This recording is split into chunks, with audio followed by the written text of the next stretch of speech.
welcome to this video. My name is Rebecca and I also go by the name of Sweet Honey.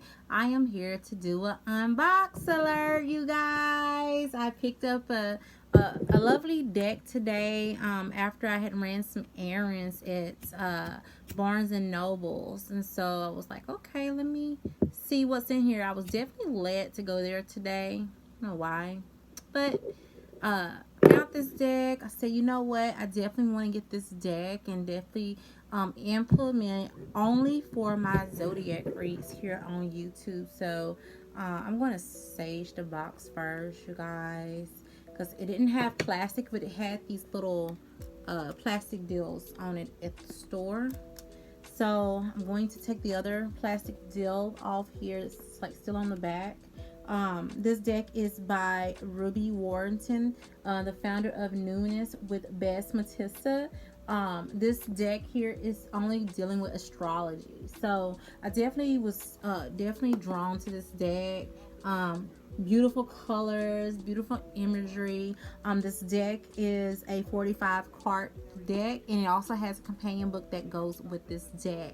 So I'm gonna go ahead and unbox this thing, you guys. Pricing for this deck was about almost 30 bucks for this deck here. So let's see. Take this off of here.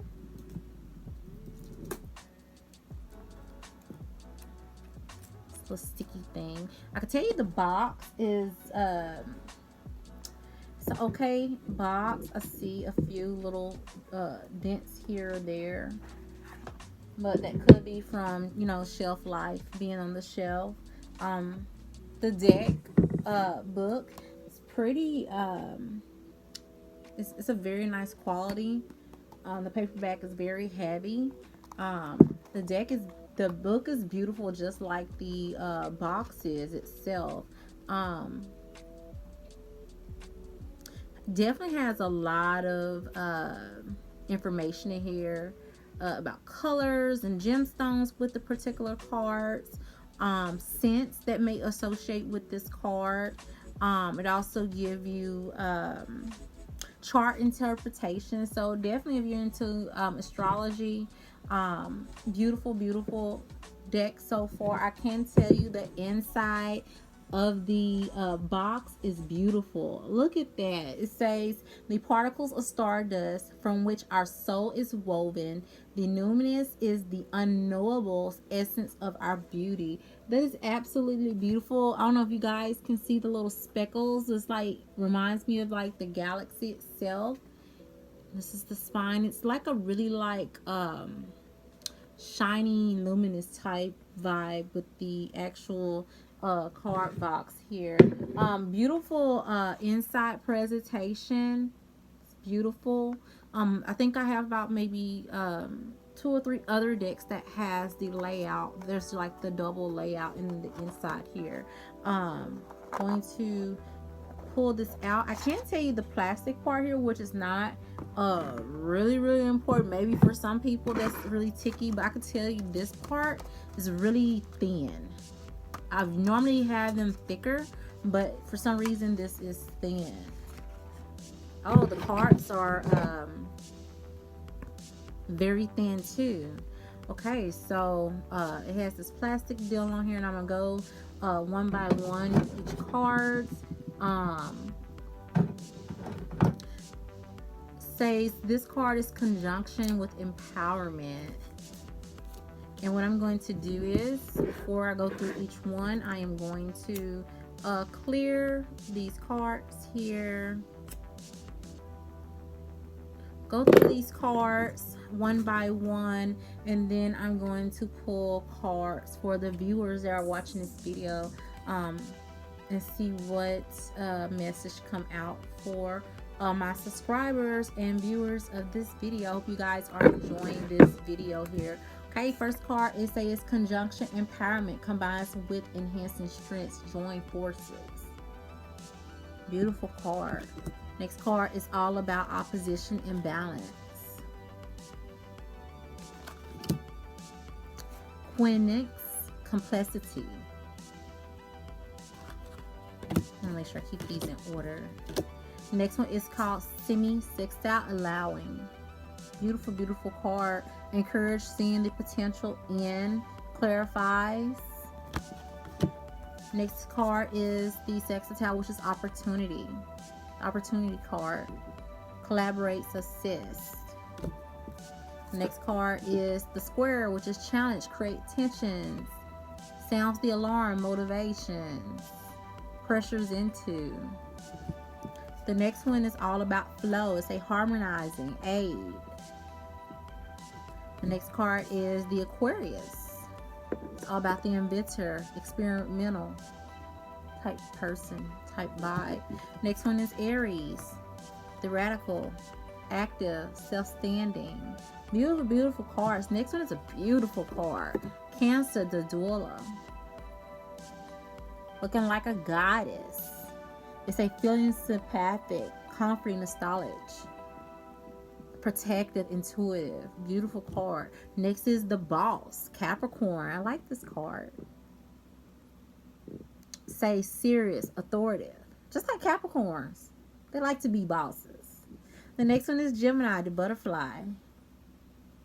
It's all about curious communication, flexibility. Next card, which is my sign, the Leo. The Leo is the lover, expressive, creative, loving, playful, just like a Leo. Next one is the Libra. Libra is all about being the idealist. Saying being cooperative, balanced, social aware. Next card is the Pisces, the mystic. Beautiful, beautiful cards. I love the vibe of these cards. They say imaginative, compassionate, healing. Next card is Sagittarius, which is the Voyager. Say being independent, being generous, happy-go-lucky, adventurous. See the airplane there? Next one is the Scorpio, which is the animal.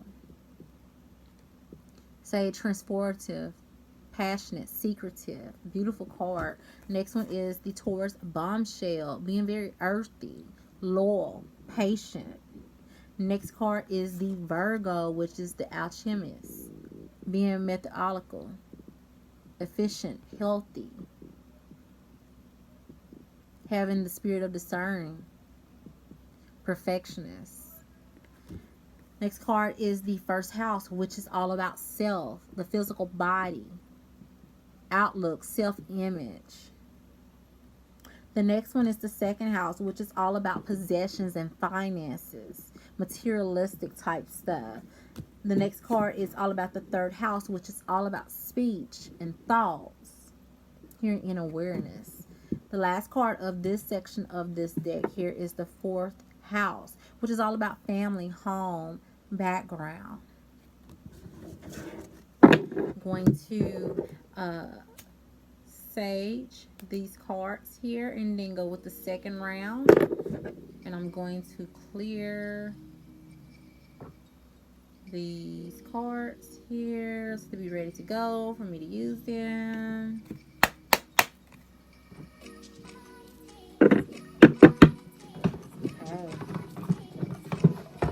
Okay, the remaining of these other cards here. First card is Venus. It's a beautiful harmony. Beautiful, beautiful cards. Next card is Uranus, which is evolution, breakthroughs, brainstorming. Next card is the Numinous, which is mystery, the unknowable, psychic abilities, universal truth. The next card is the Sun, which is all about essence, energy, self-awareness. You know, the Sun is also about new beginnings as well, or a new start, fresh, new energy. Next one is Saturn, which is wisdom, which is all about time and structure, discipline. Next card is Pluto, which is transformation, like renewal. I may also say inner resources, basic instinct, taboos, clearing, extremes. The next card is the North Node, which is destiny, which is soul learning, learning something, finding a purpose of something, blossoming, becoming into something. Next card is Neptune, which is all about dreams, and this is like memories and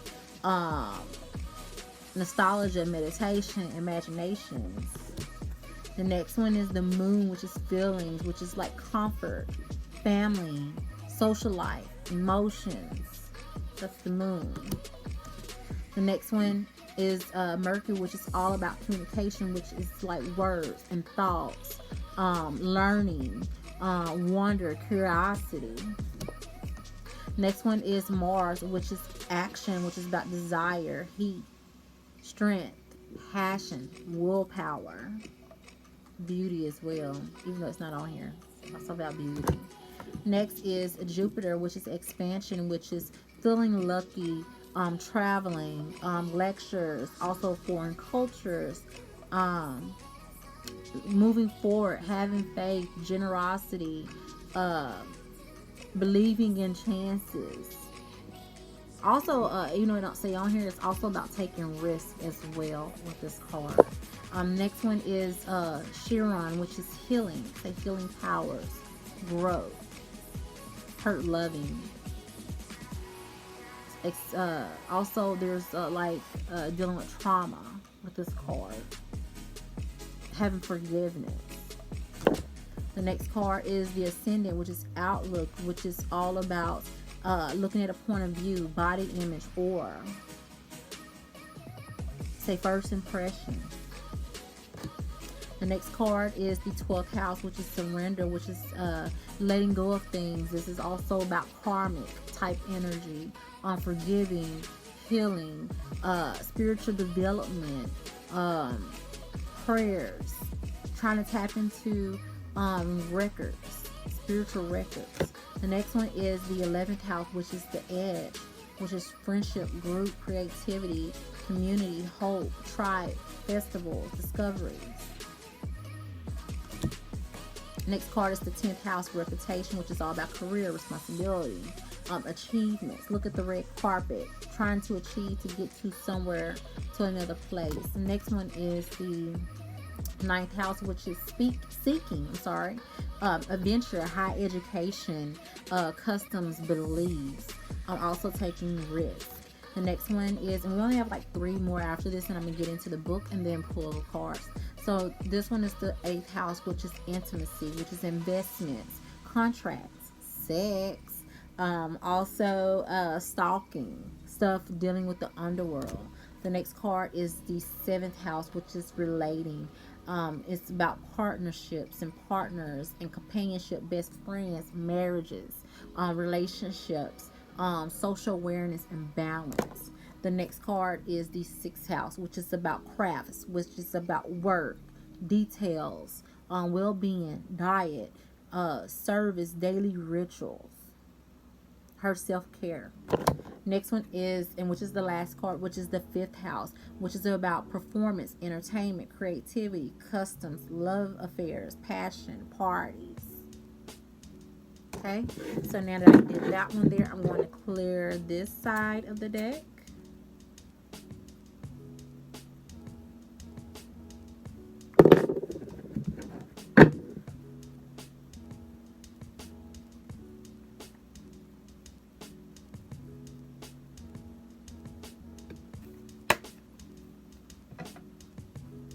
Okay, so now I'm going to go ahead and pull some cards for everyone that is watching this. I'm going to pull from each side and then read what it says, since I don't know this deck completely. Like I said, I just got it today. I do like the vibe of this deck. So let's see what cards come out. This is going to be resonating for you guys. What should my subscribers and viewers that are watching this deck review, what message do you have for them for this deck? What message do you have for this deck, for the viewers, for this card? What message do you have? Ooh, okay. One fell right on out. And we're going to pull one from the other one here. What message do you have for my viewers and subscribers about this deck? What messages do you have for us? What should we know at this time? What message do you have for us? What message do you have for us message do you have for us? Okay, so the first card that comes out is the 11th house. It says friendship, group creativity, community, humanity, hope, tribe, festivals, discoveries, come and go, startups, rebellion, experimentation, in the future. Which is so... I'm just going to laugh about it because with this card here, when I say tribe, I consider me reaching out to you guys on YouTube, or if you find me on Facebook where I do those free card pulls every Monday, and other communities through the spiritual world, and I do like stuff for free and here and there in different places. I consider those part of my tribes, those people that I connect with. I connect with the spiritual, just spiritual, just dealing with spiritual, like sharing the information or teaching the information with you guys. So it's quite interesting. This card came out for the this video here, which is the 11th house. I'm going to go to the page. What I'm noticing that the card's explanations are straight to the point. They're not long paragraphs. With this card here, it says that this card resonates with the sign of Aquarius. You don't have to be the sign of Aquarius to get this card. You guys can nip that in the bud. So, you know, this is dealing with the zodiacs here, you guys. It say with the planet, it aligns with Uranus. The air sign resonates with this card. And with the tarot cards, it resonates with the 5th, 6th, and 7th of swords with this card here. This card here is all about a leap into the future, moving toward for a better day. I'm trying to skim through this, you guys, so y'all won't be bored. Also, it says that we are learning to how to innovate, becoming beacons for our future reincarnations. The challenges is knowing when we travel too far out there and become detached or dissociate from the realities of the needs of our community. Like I said, spiritual community. They say when you pull this card, you're asked to cultivate some healthy emotional detachments about something mudding cementedly. Instead of you getting stuck into how things should play out, how about an experiment? Try imagining the situation as a mathematical equation or science project. What radical new way of seeing things could lead into a previous unimaginable breakthrough? In the long run, how might this benefit everyone else involved? This is an opportunity of a total of 180 in part of your life that has felt stagnant or stalled. Don't be afraid to shake it up. It's a for your journal. List 5 things you could do differently today. Think about reading, route to work, dinner plans, exercise. So again, this card is all about friendship, working together, hope, festivals, common goals, which is a really, really good card. Okay, next card that came out here, and I'm gonna go ahead and see if I can find it in the book here. I'm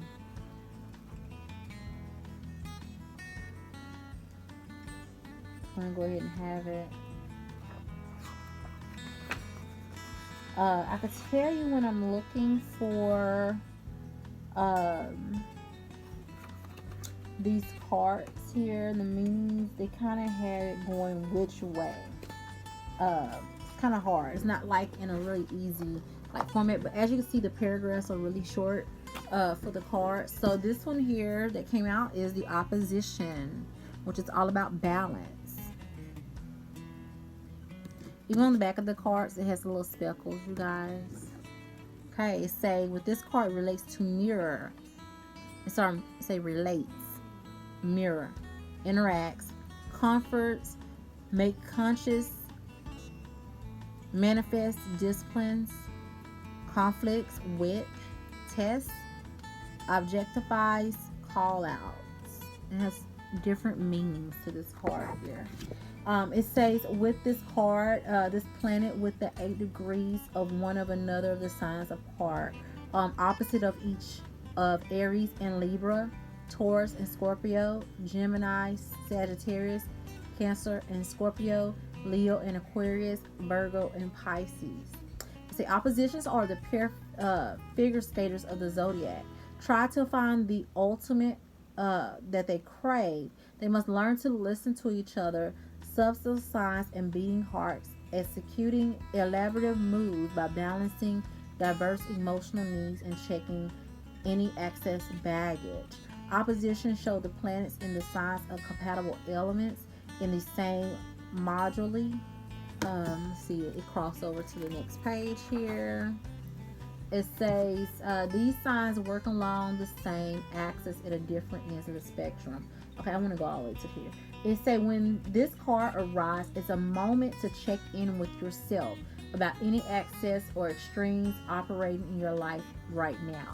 Start to explore with a balance actually look like for you in all dynamic potential. What areas of your life need more love? And what might you be giving away or as part of your own rage that needs to be channeled? Can the admiration of you feel for your partner of ways being turned back on yourself as you reclaim your own lovability? This card is an invitation to dance and romance your own contradictions. It's a for journal prompt, write a love letter to your enemy and use it to connect with the challenging part of yourself. I feel like with this card, it's more of like it has the mirror term on there. It's almost like a self-reflection card, or how do you want to see yourself dealing with something, or sorry, my video timed out. Can you actually deal with facing the truth of something? It's like when you look in the mirror, you're actually trying to get the truth of the nitty gritty of a particular situation, or facing a battle, maybe a conflict you had with someone. I definitely like this card here. Me rating this deck all the way, I would give it about a 9.5. Reason why, well, I don't think I'm getting. I'll go ahead and give it a 10. I give it a 10. Reason why is because I had to think about for a second, and the book is very detailed. And on that second card there, I was reading at the top part. You know, they go in like a structure plan. I just feel like with the book here, it should just. I like to go straight to the point. I feel like it should go straight to the point and then give the clarification and the deep-rooted information. I feel like the deep-rooted information didn't need to be at the beginning. I feel like it needs to be at the end of each card, which is totally fine. I mean, they are the writer and the person who created this deck. The energy from this deck, I can say, is amazing. I like it. I definitely like the colors. I like the vibe from the cards. I feel like it's a good deck materialistic wise, like the chamber where it holds the cards. I feel like it was cheaply made. I feel like it should have been a little bit more, because I do feel like after so many uses it will start like breaking and tearing off. So I will have to give that a 6 on that part. Overall, like I said, I wanted to give that 9.5. I'll go ahead and give it a 10. Just because of the quality of the cards. I definitely can feel the energy in the cards. I just don't like that chamber thing, and I didn't like the fact that the alternate parts were in the beginning. I feel like it should have been at the end. Definitely love the deck. Again, it's called the Numinous Astro deck. Beautiful cards. I like the colors and the flowers and everything about it. It's a really good deck. I hope you guys enjoyed this video. Please make sure to give me a thumbs up on this video. Let me know if you like this video. I hope you guys have a wonderful, blessed, prosperous day. Bye.